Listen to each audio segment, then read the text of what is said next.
আসসালামু আলাইকুম সুপ্রিয় শিক্ষার্থী, আশা করি তোমরা সবাই ভালো আছো। স্বাগত জানাচ্ছি কানিজ ফাতেমা গার্লস স্কুল অ্যান্ড কলেজের অনলাইন ক্লাসে। ক্লাস উপস্থাপনায় বরাবরের মতো আছি আমি মোহাম্মদ সেলিম উদ্দিন, প্রভাষক উৎপাদন ব্যবস্থাপনা ও বিপণন, Kaniz Fatema girls school and college. তো ক্লাসের শুরুতে চলো কিছু ছবি দেখি। প্রিয় শিক্ষার্থী, আমি তোমাদের সামনে এখানে একটা ছবি উপস্থাপন করেছি। তোমরা কি বলতে পারো এই ছবিটা মূলত কিসের ছবি? তোমরা ঠিকই ধরেছ, এটা মূলত একটা জমি বা ভূমির ছবি। তাহলে আমরা বলতে পারি এটা একটা জমি অথবা ভূমির ছবি। আরেকটা ছবি আমরা দেখি। এই ছবিতে আমরা কি দেখতে পাচ্ছি? এখানে আমরা দেখতে পাচ্ছি কিছু শ্রমিক শ্রম দিচ্ছে। তো এখানে যে ঘটনাটা ঘটছে, এখানে যে ঘটনাটাকে ফোকাস করা হয়েছে সেটা হলো শ্রমদান, শ্রম দেওয়া। তাহলে এই ছবির প্রতিপাদ্য বিষয় হলো শ্রম। এই ছবিতে আমরা কি দেখতে পাচ্ছি? এটা একটা মজার ছবি। একজন মানুষ ছোট একটা গাছ, মূলত এটা টাকার গাছ, লাগিয়েছেন এবং সেই টাকার গাছ থেকে এক সময় অনেকগুলো টাকা হয়েছে, অর্থাৎ টাকা বাড়তেই আছে। তো এখন তোমরা একটা জিনিস খেয়াল করে দেখো, এই যে ছোট একটা টাকার গাছ লাগানো হলো এবং এই টাকার গাছটা একসময় অনেকগুলো টাকা ফিরিয়ে দিল। তো এই ছবিটার মধ্যে একটা ইঙ্গিত আছে, একটা জিনিসকে ফোকাস করা হয়েছে। সেই বিষয়টা কি তোমরা ধরতে পেরেছো? প্রিয় শিক্ষার্থী, তোমরা ঠিকই ধরেছো। এখানে মূলত মূলধনকে ইঙ্গিত করা হয়েছে। মূলধন প্রথমত কি করা হয়? ছোট পরিসরে বিনিয়োগ করা হয়, তারপরে সেই মূলধন বাড়তে বাড়তে একসময় অনেক বড় হয়ে ফেরত আসে। এবারে আমরা যে ছবিটা দেখছি, মূলত এটা বিশ্ববিখ্যাত একটা কোম্পানি অ্যাপলের ইংল্যান্ডের হেড অফিস। এই ছবিটা আরেকটা বিখ্যাত টেক জায়ান্ট কোম্পানি স্যামসাংয়ের হেড অফিস। তো এখানে আমরা দুইটা প্রতিষ্ঠানের দুইটা ছবি দেখলাম। মূলত এই দুইটা ছবিতে আমরা কি দেখলাম? এই দুইটা প্রতিষ্ঠানকে এক কথায় কি বলা যায়? প্রিয় শিক্ষার্থী, এই দুইটা প্রতিষ্ঠানকে এক কথায় বলা যায় সংগঠন। তাহলে এই যে কয়েকটা ছবি আমি তোমাদের সামনে উপস্থাপন করলাম, এই ছবিগুলা মূলত উপকরণ। এই ছবিগুলো কি? এই ছবিগুলো মূলত উপকরণ। তো এখন তোমাদের কাছে আমার প্রশ্ন হলো, এই ছবিগুলো তাহলে কিসের উপকরণ?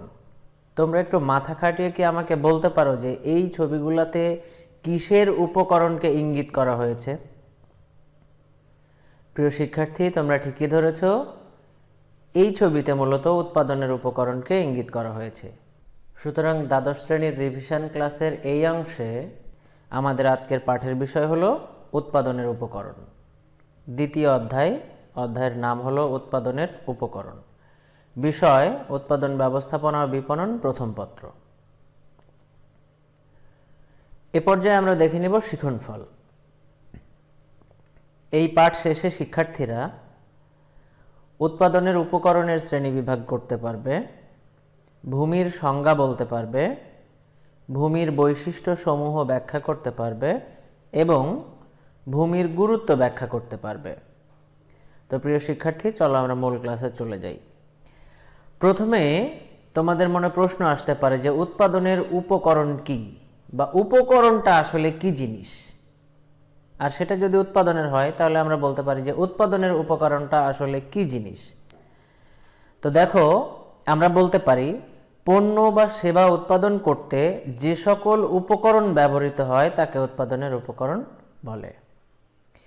পণ্য বা সেবা উৎপাদন করতে, কি করতে? উৎপাদন করতে। তাহলে উৎপাদন করতে যে সকল উপকরণ ব্যবহৃত হয় তাকে উৎপাদনের উপকরণ বলে। আশা করি তোমরা সংজ্ঞাটা খুব সহজে বুঝতে পেরেছো।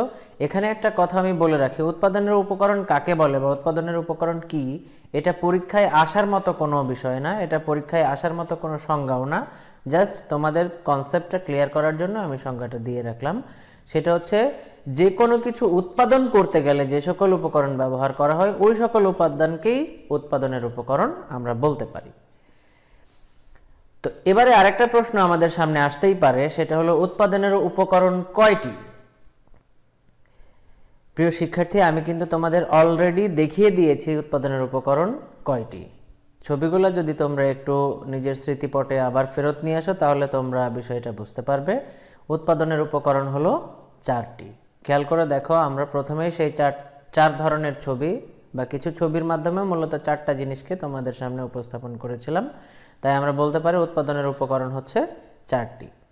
এখন উৎপাদনের উপকরণ সেই 4টি কি কি আমরা একটু শ্রেণী বিভাগ করে দেখে নিই। উৎপাদনের উপকরণ প্রথমে আমরা দেখেছিলাম ভূমি, তারপরে দেখেছিলাম শ্রম, তারপরে দেখেছিলাম মূলধন এবং সর্বশেষে আমরা দেখেছিলাম সংগঠন। তাহলে উৎপাদনের উপকরণ হলো 4টি। কি কি? ভূমি, শ্রম, মূলধন এবং সংগঠন। প্রিয় শিক্ষার্থী, এই যে উৎপাদনের উপকরণ কয়টি এবং কি কি, এইটা একেবারে তোতা পাখির মতো মুখস্থ করতে হবে, কারণ এটা এমসিকিউ প্রশ্নে খুবই আসে। তাছাড়া তোমরা যখন সৃজনশীল প্রশ্নের উত্তর দিতে যাবে তখন অবশ্যই তোমাদের এই বিষয়টা মাথায় রাখতে হবে যে উৎপাদনের উপকরণ 4টি এবং সেই 4টি হলো ভূমি, শ্রম, মূলধন এবং সংগঠন। তো প্রিয় শিক্ষার্থী, এই যে উৎপাদনের 4টি উপকরণের সাথে আমরা পরিচিত হলাম, এই 4টি উপকরণের মধ্যে মূলত আজকে আমরা আলোচনা করব ভূমি নিয়ে, অর্থাৎ ভূমি বিষয়টা নিয়ে আজকে আমরা বিস্তারিত আলোচনা করব। তো চলো প্রথমে জেনে নিই ভূমি কি। ভূমি শব্দটা খুবই পরিচিত একটা শব্দ। সাধারণভাবে যদি আমরা চিন্তা করি তাহলে আমরা পৃথিবীর উপরিভাগকে ভূমি বলে থাকি। পৃথিবীর যে সারফেস আছে, পৃথিবীর যে উপরিভাগ আছে, যেই জায়গাটা মূলত আমরা বাড়িঘর তৈরি করি, চাষাবাদ করি, গাছপালা জন্মে, পশু পাখি বসবাস করে, সেই সারফেস বা ভূপৃষ্ঠকে আমরা সাধারণত ভূমি বলে থাকি। আরও সহজভাবে যদি আমরা বলি তাহলে ভূমি বলতে আমরা চাষাবাদযোগ্য বা বাসযোগ্য জমিকে বোঝায়। এই যে এখানে আমরা একটা জমি দেখতে পাচ্ছি, এই জমি অথবা পৃথিবীর উপরিভাগ, এই বিষয়টাকে কিন্তু আমরা নর্মালি ভূমি হিসাবে জেনে থাকি। কিন্তু অর্থনীতি বা বিপণনের ক্ষেত্রে কি ভূমি বলতে এই বিষয়টাকেই বোঝানো হয়? পৃথিবীর উপরিভাগকেই কি আমরা ভূমি হিসাবে জানব? উত্তর হলো না। কেন? তাহলে ভূমিটা কি জিনিস? তো চলো ভূমির সংজ্ঞাটা আমরা একটু দেখে নিই। প্রকৃতি থেকে পাওয়া সমস্ত সম্পদ, খুব মনোযোগ দিয়ে খেয়াল করো, প্রকৃতি থেকে পাওয়া সমস্ত সম্পদ, যেমন মাটি, পানি, আলো, বাতাস, গাছপালা, এই সব কিছুকেই ভূমি বলে। সোজা বাংলা কথায় যদি আমরা বলি, প্রকৃতি থেকে আমরা যাই পাই না কেন সেটাই ভূমি। সেটা হতে পারে আলো, বাতাস, ঝড়, বৃষ্টি, গাছপালা, নদী, নালা, পাখি, শস্য, মানে এভরিথিং যেগুলো আমরা প্রকৃতি থেকে পাই সেই জিনিসগুলাই হচ্ছে ভূমি। অর্থাৎ ভূমি বলতে যে আমরা শুধুমাত্র বলে বসে থাকবো যে পৃথিবীর উপরিভাগ বা একটা জমি এটাই হলো ভূমি, তা কিন্তু নয়। ভূমি বলতে আমরা বুঝবো প্রকৃতি থেকে আমরা যা পাই তাই ভূমি। তো এটা জ্ঞানমূলক প্রশ্নে খুবই এসে থাকে, তোমরা এই সংজ্ঞাটা সেক্ষেত্রে উপস্থাপন করতে পারো। এবারে আমরা জানবো ভূমির বৈশিষ্ট্য। তো ভূমির যে সংজ্ঞা একটু আগে আমরা দেখলাম, সেই সংজ্ঞার ওপরে ফোকাস করে সেই সংজ্ঞাটাকে মাথার মধ্যে নিয়ে এসে তোমরা একটু মাথা খাটিয়ে চিন্তা করে দেখো যে ভূমির কি কি বৈশিষ্ট্য আছে। আমরা সংজ্ঞা জেনেছিলাম যে প্রকৃতি থেকে আমরা যা পাই তাই হলো ভূমি, প্রকৃতি আমাদেরকে যা দিয়েছে তাই হলো ভূমি। তাহলে ভূমির বৈশিষ্ট্য কি কি হতে পারে আমরা একটু মাথা খাটিয়ে চিন্তা করি। ভূমির বৈশিষ্ট্য কি আমরা প্রথমে বলতে পারি না যে ভূমি প্রকৃতির দান? অবশ্যই বলতে পারি, কারণ আমরা সংজ্ঞায় জেনেছি প্রকৃতি আমাদের যা দেয়, প্রকৃতি থেকে আমরা যাই পাই না কেন সেটাই হলো ভূমি। তাহলে ভূমির অন্যতম প্রধান একটা বৈশিষ্ট্য হলো ভূমি প্রকৃতির দান। ভূমির দ্বিতীয় বৈশিষ্ট্য আমরা বলতে পারি ভূমি হলো আদিম ও অক্ষয়। খেয়াল করে দেখো, উৎপাদনের যে 4টা উপাদানের কথা, উপকরণের কথা আমরা জানলাম, সেই 4টা উপকরণের মধ্যে সবচাইতে আদিম উপাদান কোনটা? অবশ্যই ভূমি। কারণ আগে পৃথিবী সৃষ্টি হয়েছে, আলো বাতাস সৃষ্টি হয়েছে, তারপরে না আমরা অন্যান্য উপকরণগুলো আমরা পেয়েছি। তাহলে আমরা বলতে পারি উৎপাদনের সবচাইতে আদিম ও অক্ষয় উপাদান হলো ভূমি। অক্ষয় এই জন্যই বলা হচ্ছে কারণ ভূমির কোনো ক্ষয় হয় না। জমি ক্ষয় হয় কিন্তু জমি জমিই থেকে যায়। এরপরে আমরা বলতে পারি জমির কোনো উৎপাদন ব্যয় নেই, বা ভূমির যেই কথাটা আমরা বলছি সেই ভূমির কোনো উৎপাদন ব্যয় নেই। তোমরা একটু চিন্তা করে দেখো, উৎপাদন ব্যয় কোন জিনিসের থাকে? যে জিনিসকে উৎপাদন করা সম্ভব সেই জিনিসেরই তো উৎপাদন ব্যয় থাকে। তাহলে ভূমিকে কি আমরা উৎপাদন করতে পারি? ইম্পসিবল। ভূমিকে কখনোই উৎপাদন করা সম্ভব নয়। আর যেহেতু ভূমিকে উৎপাদন করা সম্ভব নয়, তাই ভূমির কোনো উৎপাদন ব্যয় নেই।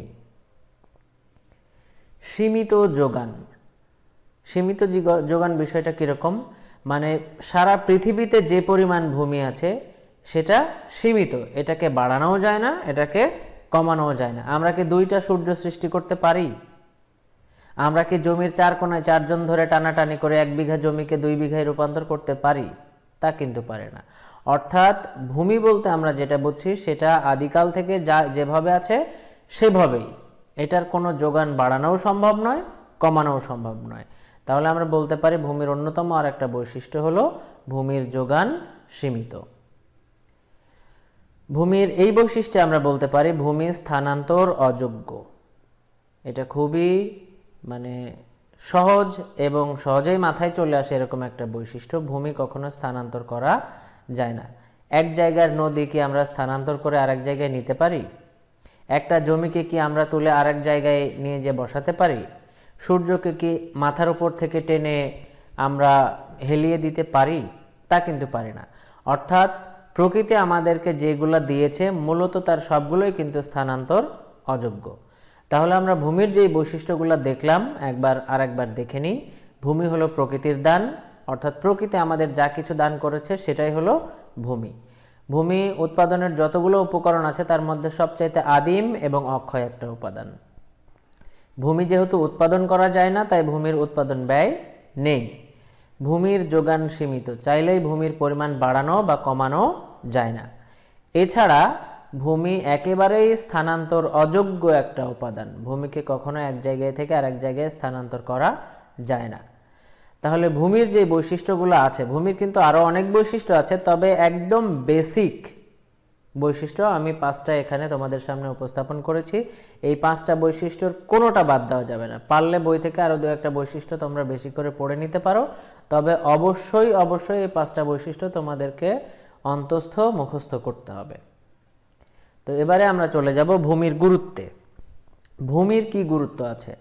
আমরা ভূমির বৈশিষ্ট্য থেকে অনেকটা বুঝতে পেরেছি যে ভূমি আমাদের কাছে কতটা গুরুত্বপূর্ণ। ভূমি যদি না থাকতো তাহলে কি হয়ে যেতে পারত, সেটা আমরা আগের ভূমির বৈশিষ্ট্য থেকে অনেকটা আন্দাজ করতে পেরেছি। তো এবারে ভূমির গুরুত্ব কি সেটা আমরা একটু ভালোভাবে জেনে নিব। খেয়াল করে দেখো, আদি ও মৌলিক উপাদান। ভূমি হলো উৎপাদনের যে 4টা উপাদান আছে তার মধ্যে আদি এবং মৌলিক উপাদান। আদি সেটা তো আমরা আগের বৈশিষ্ট্যতেই জেনেছি। মৌলিক বলতে কি বোঝানো হচ্ছে চিন্তা করে দেখো। ভূমি হচ্ছে উৎপাদনের যে কয়টা উপকরণ আছে তার মধ্যে সবচাইতে মৌলিক উপকরণ। এখান থেকেই বাকি উপকরণগুলোকে আমরা সৃষ্টি করতে পারি বা পরিমার্জন করতে পারি। উৎপাদনের উপকরণের মূল বিষয়বস্তুই হচ্ছে ভূমি। ভূমি যদি না থাকতো বাকি উপকরণগুলো কিন্তু আসতো না। আচ্ছা, তারপরে আমরা ভূমির গুরুত্বে কি বলতে পারি? আমরা বলতে পারি যে ভূমি হলো সমস্ত কিছুর ধারক এবং বাহক। অর্থাৎ আমরা যে শ্রমের কথা বললাম, শ্রমিকের কথা বললাম, সেটাও ভূমি ধারণ করে। আমরা যে মূলধনের কথা বললাম সেটাও ভূমি থেকে আসে। তারপরে আমরা যে সংগঠন তৈরি করব সেই সংগঠনও মূলত ধারণ করে ভূমি। তাহলে সমস্ত কিছুর ধারক এবং বাহক হলো ভূমি। ভূমি যদি না থাকতো তাহলে অন্য কোনো উপকরণ সৃষ্টি করা সম্ভব হতো না।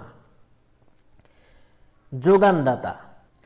ভূমি সোজা বাংলায় সমস্ত কিছুর যোগানদাতা। অর্থাৎ আমরা যে শুধুমাত্র বলবো যে উৎপাদনের ক্ষেত্রে ভূমি কাঁচামালের যোগানদাতা, তা কিন্তু নয়। ভূমি তো কাঁচামালের যোগান দেয়ই, তার পাশাপাশি যন্ত্রের যোগান দেয়, এভরিথিং, সমস্ত কিছুর যোগানদাতা হলো ভূমি। অর্থাৎ ভূমি যদি না থাকতো তাহলে কিন্তু আমরা কোনো কিছুই করতে পারতাম না। এরপরে ভূমির গুরুত্ব আমরা বলতে পারি ভূমি হলো নিরাপদ আশ্রয়। আমরা নিরাপদে ভূমির ওপরে আশ্রয় নিয়ে থাকতে পারি। শুধু আমরা না, যে কোনো পশু পাখি গাছপালা সমস্ত কিছুর নিরাপদ আশ্রয় হচ্ছে ভূমি। তাহলে সহজেই ভূমির গুরুত্ব আমরা অনুমান করতে পারি। উৎপাদনের মূল ভিত্তি, এটা হলো সবচাইতে গুরুত্বপূর্ণ একটা পয়েন্ট। এই যে আমরা উৎপাদনের কথা বলছি, উৎপাদন নিয়েই তো মূলত আলোচনাগুলো আসছে। এই উৎপাদনের একেবারে মূল ভিত্তি হলো ভূমি। যদি ভূমি না থাকতো তাহলে উৎপাদনকে কল্পনাও করা যেত না। সমস্ত কিছুরই মূল ভিত্তি হলো ভূমি, তবে উৎপাদনের মূল ভিত্তি একেবারে কোর কনসেপ্ট বা কোর ফ্যাক্টর হচ্ছে ভূমি। তাহলে দেখো প্রিয় শিক্ষার্থীরা, আমরা ভূমির গুরুত্ব কি দেখলাম? আদি ও মৌলিক। ভূমি হলো সমস্ত কিছুর ধারক ও বাহক, সমস্ত কিছুর যোগানদাতা। ভূমি আমাদের সব কিছুর নিরাপদ আশ্রয় এবং উৎপাদনের মূল ভিত্তি। তো প্রিয় শিক্ষার্থীরা, আজকের ক্লাসে আমরা দেখলাম উৎপাদনের উপকরণ কি, উৎপাদনের উপকরণ কয়টি এবং কি কি, তার মধ্য থেকে ভূমি কাকে বলে, ভূমির কি কি বৈশিষ্ট্য আছে এবং ভূমির গুরুত্ব কি, এই কয়টা টপিক আজকে আমরা আলোচনা করেছি। আজকের আলোচনা এ পর্যন্তই। এ পর্যায়ে তোমাদের জন্য বাড়ির কাজ। আমি তোমাদের জন্য কয়েকটি বাড়ির কাজ রেখেছি, যার মধ্যে প্রথমটি হলো উৎপাদনের উপকরণ কয়টি ও কি কি। খুবই সহজ একটা প্রশ্ন, আশা করি তোমাদের মনে আছে। উৎপাদনের উপকরণ কয়টি? 4টি। কি কি? ভূমি, শ্রম, মূলধন এবং সংগঠন। দ্বিতীয় প্রশ্ন হচ্ছে ভূমি কাকে বলে? ভূমি কি শুধুমাত্র পৃথিবীর উপরিভাগ নাকি চাষবাসের জমি? ভূমি বলতে আমরা সেই সম্পদগুলোকে বুঝবো যেগুলো প্রকৃতি আমাদেরকে দান করে, অর্থাৎ প্রকৃতি থেকে আমরা যা পাই, আলো, পানি, বাতাস, মাটি, সব কিছুই হচ্ছে ভূমি। ভূমির বৈশিষ্ট্য ব্যাখ্যা করো। ভূমির 5টা বৈশিষ্ট্য আমি পড়িয়েছি, সেই বৈশিষ্ট্যগুলো ব্যাখ্যা করবে, তারপরে ভূমির গুরুত্ব ব্যাখ্যা করবে। তো সুপ্রিয় শিক্ষার্থী, আজকে এ পর্যন্তই। তোমরা সবাই সুস্থ থেকো, ভালো থেকো। সবাইকে অসংখ্য ধন্যবাদ জানিয়ে শেষ করছি আজকের ক্লাস। আল্লাহ হাফিজ। আসসালামু আলাইকুম ওয়া রাহমাতুল্লাহ।